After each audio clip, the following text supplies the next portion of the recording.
그렇게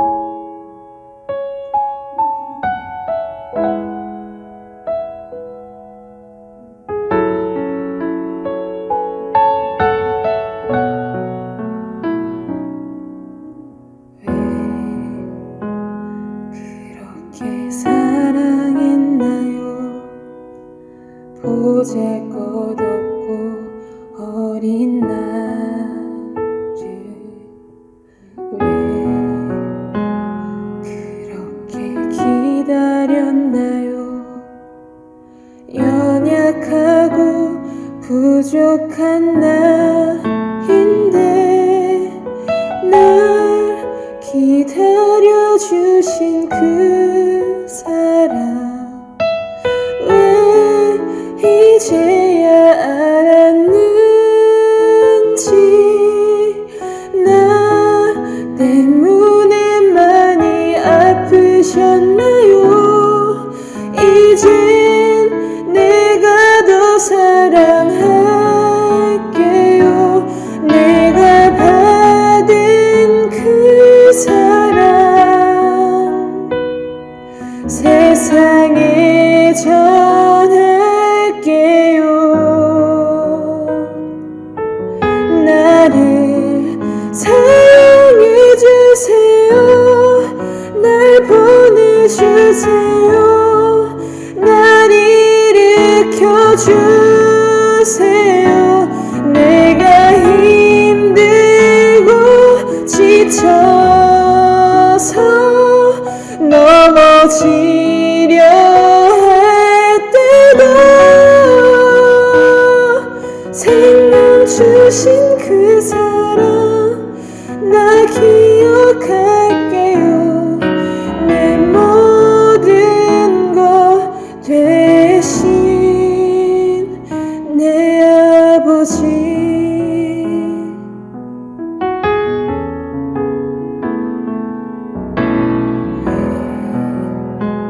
그렇게 사랑했나요?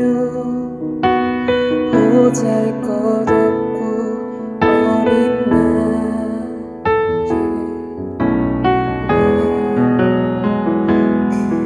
그렇게 기다렸나요?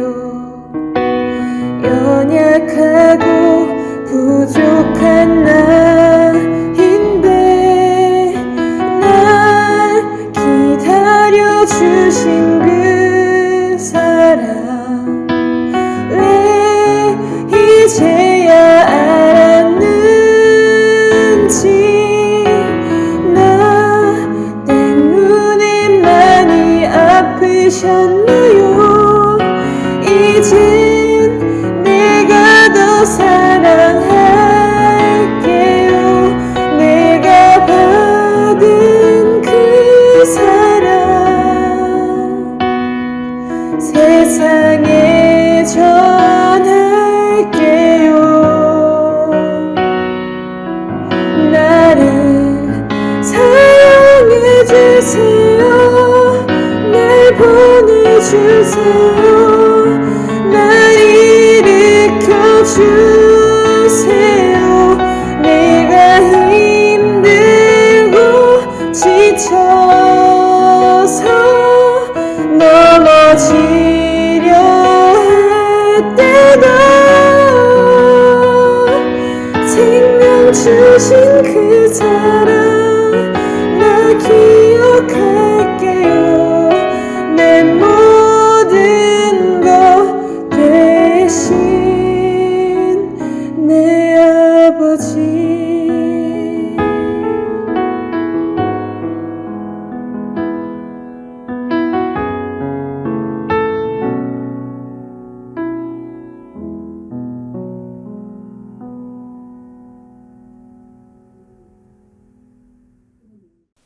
기도 드리겠습니다.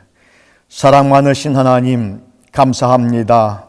오늘도 귀한 시간을 허락하시고 우리가 함께 하나님 앞에 예배 드릴 수 있도록 도와주심을 진심으로 감사합니다. 이 시간 하나님께서 이 자리에 함께 하시고 저희들이 하나님의 말씀을 통해서 위로가 되고 힘을 얻는 귀한 시간 되게 도와주시옵소서.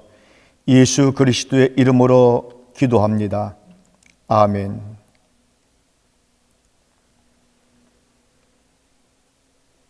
오늘 하나님의 말씀은 구약성경 출애굽기 제4장 10절로 17절 말씀이 되겠습니다. 제가 받들어 봉독해 올리도록 하겠습니다. 모세가 여호와께 아뢰되 오 주여 나는 본래 말을 잘하지 못하는 자니이다.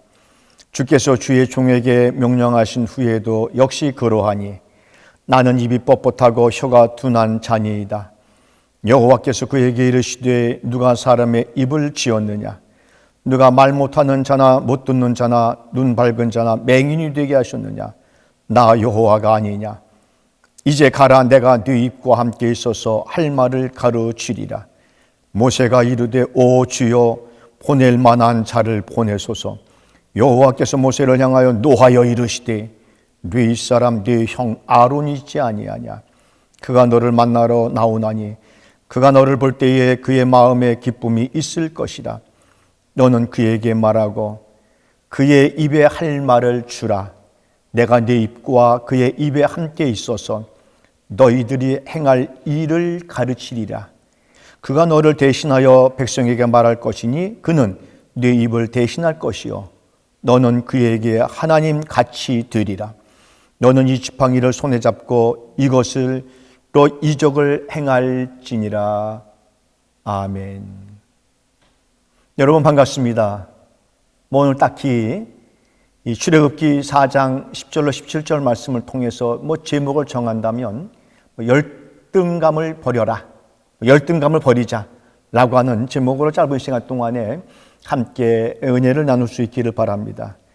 누구든지 완벽한 사람은 없습니다. 그저 완벽하게 살려고 노력할 뿐입니다. 그러나 시간이 가면서 사람은 완벽해질 수 없다고 하는 사실을 금방 깨닫게 되어집니다. 사람들마다 잘할 수 있는 면이 있고 약한 면이 있습니다. 공평하죠? 잘할 수 있는 모든 것들을 다 잘한다고 한다면 우리는 굉장히 주눅들고 열등감 때문에 할 수 있는 일을 제대로 할 수 없을 겁니다. 그런데 사람들마다 누구는 잘할 수 있는 일이 있고 또 누구는 못하는 일이 있고 못하는 일이 있는 사람은 이것을 잘할 수 있고 또 이것을 못할 수 있고 하기 때문에 인간 사회는 공평할 수 있습니다. 할 수 있는 일이라면 최선을 다해서 하면 되겠지만 할 수 없는 일이라면 다른 사람의 능력을 빌려서 해나가면 됩니다. 이것이 오늘 우리들이 세상을 살아가는 삶의 지혜라고 할 수 있을 겁니다. 오늘 말씀은 모세에 대한 이야기입니다. 이런 것을 가지고 한번 생각해 보려고 합니다. 모세는 애굽의 바로 왕이 통치하던 시대에 애굽에서 노예 생활을 하는 이스라엘 가족 속에서 출생을 했던 그러한 사람이었습니다. 갓 태어난 히브리 민족의 사내 아이들을 없애려던 그런 바로의 음모를 피해서 기적적으로 바로 왕의 딸의 공주의 아들이 되어서 궁중에서 40년 동안을 생활합니다. 그 궁중에서 생활하면서 여러 가지로 배웠겠죠. 학문을 배웠다든지 지도력을 배웠다든지 리더십을 배웠다든지 여러 가지를 배웠을 겁니다. 이 정도면 성장 배경이 굉장히 훌륭했다라고 할 수 있을 겁니다. 당시 최고의 교육을 받았을 것은 물론하거니와 그럼에도 불구하고 이 모세에게는 열등감이 굉장히 많이 있었던 사람으로 비교됩니다. 이제 이 이스라엘 백성들이 종노릇으로 인해서 430여 년의 시간이 흘러갔고 하나님께서 약속의 때가 되매 이스라엘 백성들을 약속의 땅 가나안으로 인도해야 하는 상황이 되자 하나님께서는 모세라고 하는 사람을 택하시고 그에게 막중한 사명을 부여하실 때 모세가 취한 행동이 오늘 출애굽기 4장 10절로 17절 말씀이라고 보시면 되겠습니다. 본문 10절입니다. 모세가 여호와께 이르되 오 주여 나는 본래 말을 잘하지 못하는 자니이다. 주께서 주의 종에게 명령하신 후에도 그러하니 나는 입이 뻣뻣하고 혀가 둔한 자이다 라고 그렇게 고백을 합니다. 그저 모세의 마음속에는 할 수 없다고 하는 생각과 마음으로 가득했습니다. 열등감, 자신을 남보다 못하거나 무가치하게 낮추어서 평가하는 마음이라고 의미되는데요. 이 열등감이 어디에서 올까요? 열등감은 아마 두 가지 정도에서 올 것 같습니다. 하나는 외적인 부분과 하나는 내적인 부분에서 오는데요. 외적인 부분에서 오는 것은 우리가 성장하면서 받은 가정과 사회의 영향 때문이라고 생각이 됩니다. 인간은 태어나면서부터 열등한 존재로 태어납니다. 어머니의 가슴에 의존해야 되고 또 기저귀에 의존해야 되고 계속해서 어머님, 아버님의 도움을 받으면서 살아야 되기 때문에 열등한 존재로 성장합니다. 그래서 이제 어린아이들의 심리 속에는 늘 나는 의존하고 사는 존재이구나 라고 하는 그러한 생각이 가득하게 되죠. 또는 비교로 인해서 오는 경우가 있습니다. 가정에서 형과 언니, 누나, 넌 공부를 잘하고 마음도 착한데 너는 왜 그러니? 라고 하는 그러한 말을 자주 들었었을 때에 나도 모르는 사이에 그러한 마음과 그러한 언어들이 내 속에 정용화되기 때문에 그렇습니다. 다른 하나는 내적인 원인으로 형성된 열등감이라고 할 수가 있습니다. 나는 스스로 못났다고 하는 생각과 잘못된 정죄의식이 나를 사로잡고 있기 때문에 그렇습니다. 한마디로 말하면 자신감이 없고 주눅이 들어서 그렇다라고 할 수 있을 겁니다. 우리들이 이러한 열등감 때문에 오는 나쁜 영향들이 있어요. 열등감은요, 우리들의 잠재력을 없애버립니다. 비전, 꿈을 피우지 못하게 합니다. 그리고 열등감은 대인관계를 해치는 경우도 많습니다. 열등감은 일종의 병적인 심리 현상이라고 할 수가 있는데요. 열등감에 사로잡히면 자신이 없어지고 소극적인 사람이 됩니다. 그리고 무능한 사람이 되고 무력한 사람이 됩니다. 오늘 전 이런 얘기를 좀 하려고 그래요. 그럼 어떻게 하면 이러한 열등감을 없앨 수 있는 방법은 없을까라고 하는 겁니다. 이러한 열등감 없어야 되겠죠. 그래야 우리가 잠재력을 꽃피울 수 있고 비전과 꿈을 펼치면서 우리가 아름다운 열매를 맺는 인생을 살아갈 수 있기 때문에 그렇습니다. 그것은 바로 여러분들의 스스로의 가치를, 존재의 가치를 인정하면서 살아갈 수 있어야 되겠다라고 하는 사실인 겁니다. 11절입니다. 이렇게 말씀해 주겠어요. 여호와께서 그에게 이르시되 누가 사람의 입을 지었느냐? 누가 말 못하는 자나 못 듣는 자나 눈 밝은 자나 맹인이 되게 하였느냐? 나 여호와가 아니냐? 하나님께서 모세에게 그렇게 말씀해 주겠습니다. 모세가 말을 못한다, 입이 둔하다, 입이 뻣뻣하다 라고 막 발버둥 쳤었을 때에 하나님께서 그 입을 지은 사람이 누구냐? 라고 여호와 하나님께서 말씀해 주고 있습니다. 누가 네 입을 창조했는지 그 창조해 주신, 그 만들어 주신 그 사람을 기억하라는 겁니다. 무엇이든지 만든 사람이 귀한 사람이면 그 사람이 만든 물건은 가치가 굉장합니다. 그림이나 어떤 서예 한 점이 왜 그렇게 많은 돈을 받고 판매가 되지요? 왜 그렇게 가치가 있는 거죠? 세계적으로 유명한 화가나 서예가가 그리고 만들었기 때문에 그렇습니다. 누구의 작품이냐에 따라서 가치가 달라진다는 거예요. 누가 그리고 누가 만들었냐에 따라서 가격이 매겨진다는 거예요. 그렇다고 한다면 모세에게 여호와 하나님 말씀해 주고 있어요. 네 입을 누가 만들었냐는 거예요. 그 입을 누가 만들었냐는 얘기예요. 그것은 바로 여호와 하나님이 아니냐라고 반문해 주고 있습니다. 다시 말하면 모세의 입을 하나님께서 만들어 주었으니 너는 가치 있는 그런 삶을 살아가라고 하는 것을 오늘 여기에서 말씀해 주고 있는 겁니다. 누가 만들었느냐에 따라서 가격이 달라지고 신분이 달라진다고 한다면 입을 만드신 분이 하나님이신데 그 하나님이 만들어준 입을 가지고 이거 얼굴에 달고 사는 모세에게는요 존귀한 가치가 있는 거 아니겠어요? 가격이 문제가 아닐 겁니다. 천하보다 귀한 존재입니다. 세상에 그 무엇과도 바꿀 수 없는 그러한 존재가 바로 모세의 존재라고 하는 겁니다. 이게 바로 오늘 우리의 가치라는 거예요. 여러분들의 입, 여러분들의 형태, 여러분들의 존재, 여러분들의 인간적인 그런 모습들 누가 만들었냐라고 하는 사실인 겁니다. 가치 있어요. 여러분들의 인격은, 인간의 모습은, 여러분들의 삶의 모습은 굉장한 존엄한 존재입니다. 가치라고 하는 건요 사물이 지니고 있는 값이나 쓸모라고 합니다. 인간이 대생과의 관계 속에서 중요하게 여기는 것을 가치라고 말합니다. 상품이나 재화의 효용, 얼마나 보람되고 얼마나 쓸모 있느냐, 이런 것들을 가치라고 말하는 겁니다. 자, 이제 그렇게 생각하니 우리의 존재, 우리의 성격, 우리의 신체적인 조건, 나의 기질, 나의 성장 배경까지도 얼마나 가치 있는 존재냐라고 하는 사실인 겁니다. 이 세상의 어떤 사람도 누구든지 우월하게 태어난 사람은 아무도 없습니다. 약점이 있고 단점이 있습니다.